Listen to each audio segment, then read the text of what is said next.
दक्षिण कश्मीर के कुलगाम के एक स्कूल में काम करने वाली एक हिंदू महिला टीचर रजनी बालाजी की जिस प्रकार निर्मम हत्या की गई है, ये मानवता का कत्ल है।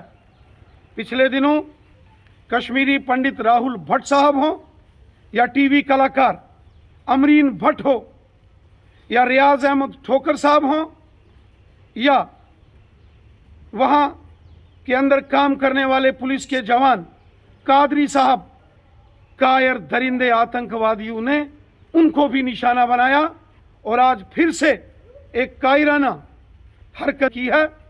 जैसे राहुल भट्ट जी के कातिल आतंकवादियों और टीवी कलाकार अमरीन भट्ट के कातिल आतंकवादियों को हमारी सेना और पुलिस ने 24 घंटे के अंदर अंदर उनका सफाया किया।